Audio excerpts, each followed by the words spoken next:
What is going on, everyone? This is Ninja Geek here, bringing you a 50 kill gameplay in some kill confirmed here, and I popped in some Black Ops 2 yesterday, and I actually managed to get this gameplay here.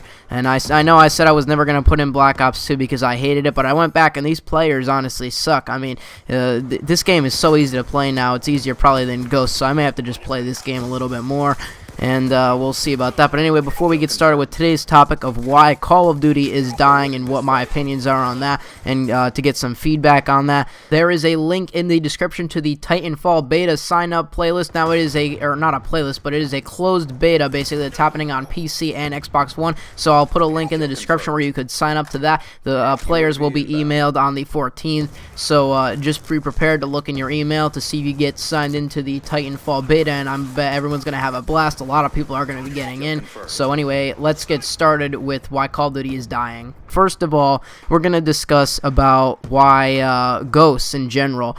Because Ghosts in general, I mean, even MW3, MW2, the Infinity War games are made mostly for camping. They are campy style to them. They have things in the game that are campy, like the tracker sight. I mean, we know Black Ops 2 had the annoying target finder, but you know, people, I mean, they camp in Treyarch games, but it's easier to rush in this game than it is in Ghosts. Not saying that it's not at all doable in this game or Ghost, because in this game it's actually hard to do when you got 2-shot pistol kills, and that's one of the reasons why it pissed me off.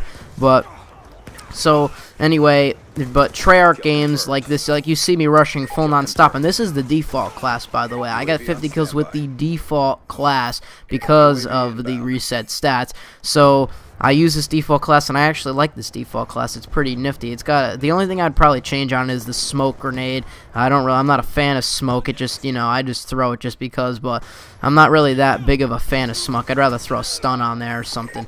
But Ghosts is made for campers with the tracker sight. How you die so fast within the game. You just die instantly. You just get dropped. And look at this kill right here. Watch this. Watch this. Sprang through the wall. Oh my goodness. Look at that SVU spammer spraying through the wall. I was just like dying right here. I was like, you would not believe what just happened. It was just so, I just couldn't believe that right there. I mean, if you take a look at that and rewind it, you could even see yourself. He didn't even know I was there. He just sprayed through 2 walls to kill me, or at least one of them. Even if he sprayed through 1 wall, that would have been so cheap anyways. But I actually forgot about that moment until I'm just looking at this commentary right now. But so Ghosts is made for basically campers just because of the things it has in it, especially with the IEDs. Those things are so friggin' annoying.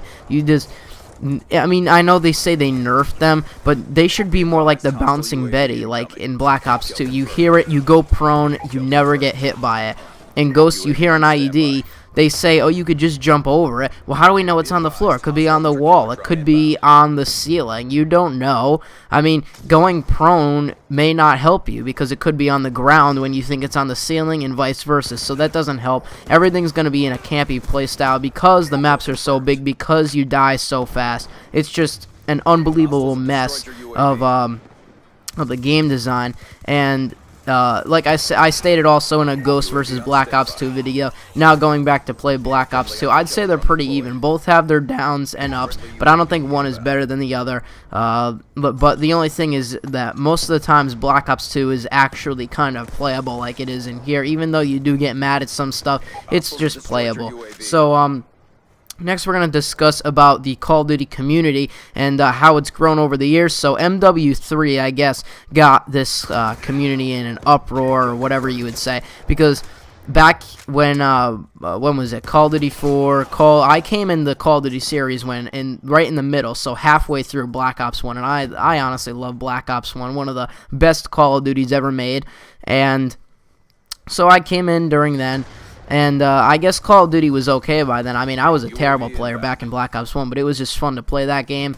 And so the Call of Duty community, the people that play the game, I mean, what do you see the play count on Call of Duty Ghosts is right now? What, like about 130,000 per day? And that's maybe like on average on a good day. I mean, maybe on a weekend it's probably more, but that's still pretty low. I mean, I remember when Black Ops 2 was out, it was like 300,000 people playing it since the beginning, so it was actually a lot of people playing it. 300,000 people playing it for at least the first month, I'd say, and then after that it went around to like 200,000 a day. But now Call of Duty Ghosts is like 130,000 at least, or at most probably, a day during the weekdays, and that's actually a pretty low number for Call of Duty. So it's just that people aren't playing the game, and the people that do play the game are complete noobs, like that guy who insta-kills me with a DSR to the chest at close range, but I was reloading, so I don't really care. But most of the times that happens anyways within Black Ops 2.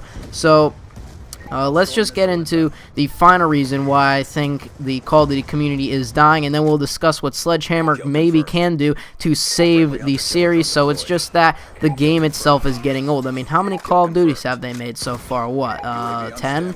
I think Call of Duty Ghosts was 10th. I don't really remember how many they made. I'm just going to say it's 10. 10 Call of Duty games. So that means from 10 years ago, or at least since 2000 and...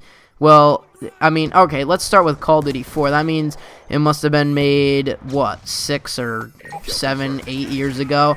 They started making the multiplayer side of things for Call of Duty. They made so many Call of Duties. People just are tired of getting the same game every year. No matter what new features are in it, no matter what it is, it's still a first-person shooter by the same exact, well, same 2 companies, but now being same 3 companies. It's just a first-person shooter, and many people just don't want to play the same game over and over again. I mean, maybe they will get it, and then they say either that it sucks or they play it for a little bit, but it's not like the community used to be, where it just was a fun game overall and people would play it like every day.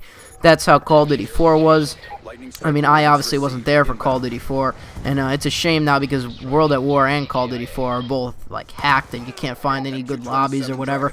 But so there I pick up the Merciless Medal, and then I die. I obviously die. I got 40 kills right there. I was realizing that I was getting close to 50. Let's whip out this Dragon Fire here. I obviously didn't get a chance to change this. I was just rolling in with this thing. So this thing actually isn't really that bad unless it gets shot down.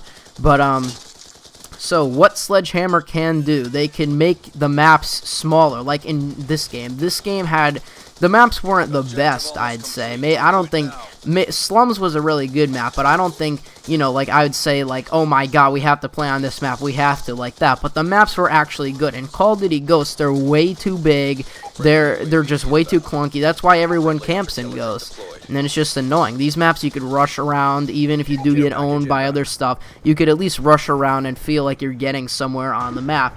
So they can improve the map size. They can make the hit detection like the Infinity Ward has, because that's honestly a good thing. Treyarch, terrible hit detection. I mean, in Black Ops 2 it improved from Black Ops 1, but still terrible game mechanics that Treyarch has.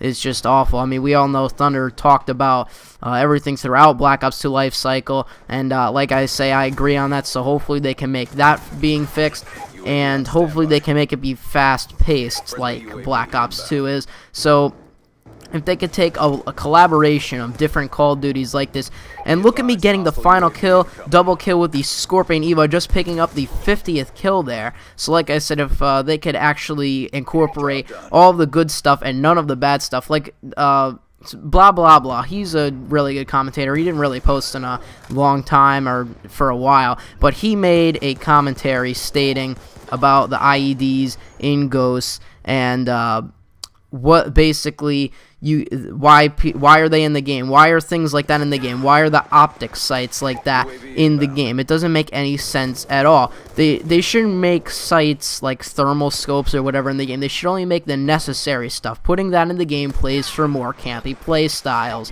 So if they could just remove everything that has to do with it right before the game comes out. You don't need thermal, you don't need tracker, you don't need a target finder, you don't need an explosive that instantly goes off and kills you with one shot with no chance to get away. You don't need that. It makes it play very campy. So we just hope that Sledgehammer can pull it off for this year in 2014. I'm Ninja Geek. Till next time, I'm out. Peace.